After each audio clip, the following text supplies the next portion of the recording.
అందరికీ నమస్కారం. మిత్రులారా, ఈ ఎగ్జిమా ప్రాబ్లమ్.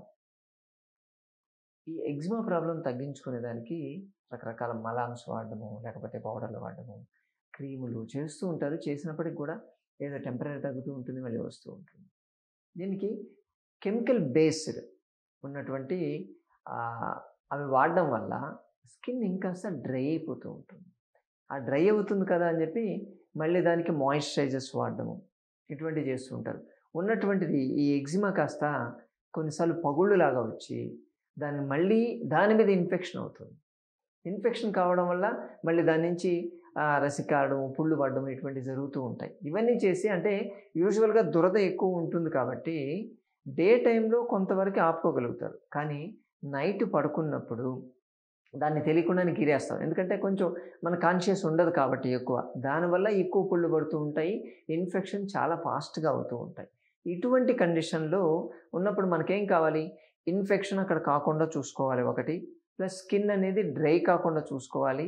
రెండోది స్క్రాచెస్ అంటే ఆ ఇచ్చింగ్ ప్రాబ్లమ్ అనేది బేసికల్‌గా రాకుండా ఉండాలి. దానికి తోడు మనకు కెమికల్ బేస్డ్ కాకుండా కేవలం న్యాచురల్‌గా దొరికేటువంటి పదార్థాలతో అది గాని చేసుకోగలిగితే బావుంటుంది కదా! సింపుల్‌గా ఉంటుంది. మనకున్నటువంటి ప్రాబ్లమ్ కూడా చాలా ఈజీగా ఉంటుంది. అటువంటిది మన మెడికల్ షాప్‌లో తయారు చేసుకోవచ్చండి. మన universal medical shop.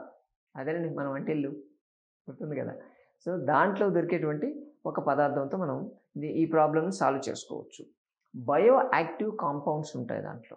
Bio active compounds అంటే ఈ ఫ్లేవనాయిడ్సు ప్లస్ యాంటీ ఆక్సిడెంట్స్ ఇటువంటివన్నీ ఎక్కువ ఉండడం వల్ల అదేం చేస్తుందంటే ఎక్కడైతే మనం అప్లై చేస్తున్నామో అక్కడ స్కిన్ని డ్రై కానివ్వదు అసలు. ఎప్పుడు దాన్ని మాయిశ్చరైజింగ్ ఎఫెక్ట్ పోకుండా చేస్తూ ఉంటుంది.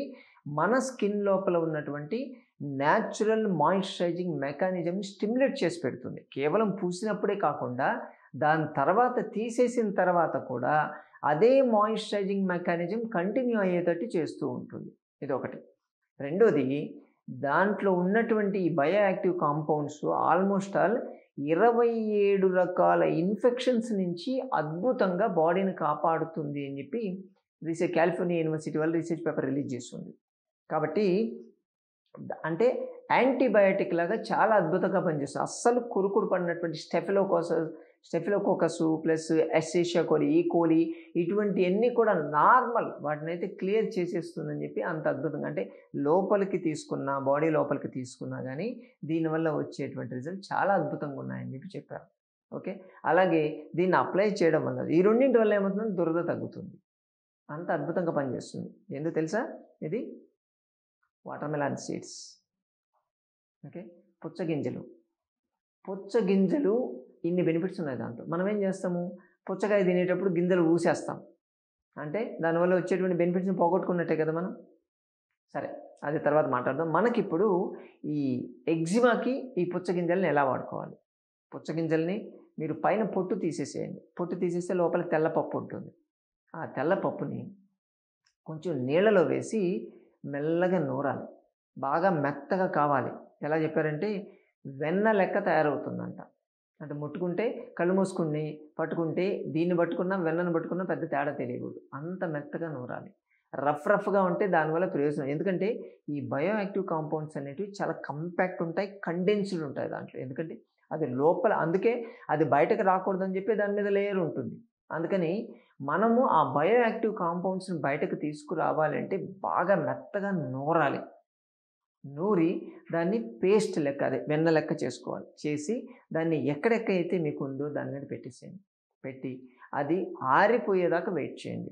ఎండలో కూడా కూర్చోవచ్చు. దానికన్నా కూడా నీడన ఆరితే చాలా మంచిది అని చెప్తున్నారు. ఫ్యాన్ కింద వేసుకొని కూర్చున్నా పర్లేదు. ఓకే. మీకు అవకాశం ఉంటే అలా కూర్చొని ఆరిపోయిన తర్వాత దాన్ని కానీ కడిగేస్తూ ఉంటే మీకు ఎగ్జిమా అనేది తగ్గడం మీరు చూస్తారు. ఏ మందు అవే సీడ్స్‌ని మీరు ఇంటర్నల్‌గా కూడా తినొచ్చు. రోజు కనీసం ఒక 4, 5 స్పూన్లు వాటర్‌మెలన్ సీడ్స్ పుచ్చగింజలు డైరెక్ట్‌గా తినగలిగితే నీళ్ళలో నానబెట్టుకొని తినొచ్చు, వేయించుకొని కూడా తినొచ్చు. ఇలా గాని తినగలిగితే మీకున్నటువంటి ఎగ్జిమా ప్రాబ్లమ్ క్లియర్ అయిపోతుంది. మీరే 10 మందికి చెప్తారు. సరేనా? అలాగే ప్రతి సోమవారం, బుధవారం, శుక్రవారం, శనివారం ఈ 4 రోజుల్లో హైదరాబాద్ మెయిన్ మధ్య వేటి కలెక్టర్‌ని సంజీవని ప్రకృతి ఆశ్రమానికి రాగలిగితే ఇటువంటి విషయాలు మరెన్నో తెలుసుకోవచ్చు. మీకున్నటువంటి ఆరోగ్య సమస్య గురించి స్వయంగా చర్చించి పరిష్కార మార్గాలు తెలుసుకోవచ్చు. మరోసారి మరో వీడియోతో మళ్ళీ కలుసుకుందాం. నమస్తే.